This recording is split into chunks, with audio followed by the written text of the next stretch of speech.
Quand vous avez un doute sur la véracité de l'arrêt de travail d'un de vos salariés, je vous déconseille fortement d'appeler directement le médecin de ce salarié. En témoigne un arrêt de la Cour de cassation du 10 décembre 2025 qui commence aujourd'hui à faire un peu des bulles et à remonter à la surface. De quoi s'agissait-il? Une salariée qui se plaignait d'avoir en fait eu un avis d'aptitude du médecin du travail et donc de devoir revenir travailler dans son entreprise et qui s'est fait octroyer un arrêt maladie par son médecin le 23 juillet par exemple, avec en fait une antidatation au 20 juillet. Entre d'autres termes, l'arrêt de travail était un arrêt de travail de complaisance parce qu'il n'est pas médicalement justifié et en plus c'était un faux au sens où la date n'était pas la bonne. L'employeur a eu la puce à l'oreille en quelque sorte et il a décidé, pour en savoir plus, d'appeler le médecin. Ce dernier, violant le secret médical, a reconnu qu'il avait reçu la salariée le 23 juillet et qu'il avait antidaté pour la protéger en quelque sorte l'arrêt de travail au 20 juillet. Et là, mal en a pris à l'employeur qui a mentionné ce point dans la lettre de licenciement en disant que par un coup de téléphone qu'il avait passé au médecin de cette dernière, il avait découvert qu'elle avait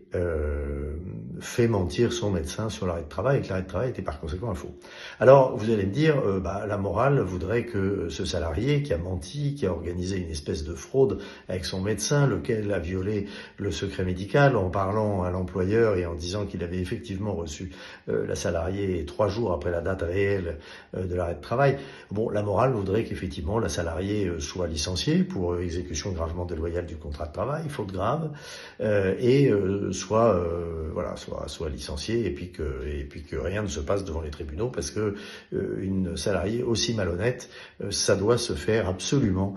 sanctionner. Eh bien pas du tout, dit la Cour de cassation. Pourquoi? Mais c'est un tout petit détail, c'est parce que dans la lettre de licenciement, l'employeur a mis une ligne disant que il avait appris par un coup de téléphone au médecin que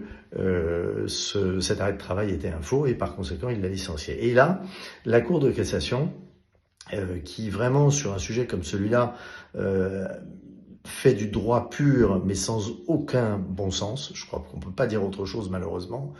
sanctionne l'employeur en nullité du licenciement parce qu'il a appelé le médecin, alors qu'en fait on devrait sanctionner le médecin qui aurait jamais dû parler à l'employeur. Elle sanctionne ce licenciement donc non pas d'une absence de cause réelle et sérieuse, faute grave, disqualifiée, mais d'une nullité, et elle oblige à réintégrer le salarié dans l'entreprise quelques années après, puisque évidemment l'affaire a commencé en 2018 et elle arrive devant la Cour de cassation en 2025, c'est-à-dire si je compte bien 7 ans plus tard. Voilà, donc quand on rédige une lettre de licenciement, oubliez ChatGPT, oubliez votre petit cousin qui est en train de faire ses études de droit, oubliez votre expert comptable dont c'est pas le métier non plus, appelez un avocat, spécialiste en droit du travail, pas forcément un généraliste qui malheureusement n'a pas la connaissance qu'il faut, plutôt un spécialiste en droit du travail, et faites bien attention à ce que vous écrivez dans la lettre de licenciement, parce que sinon elle va vous exploser à la figure.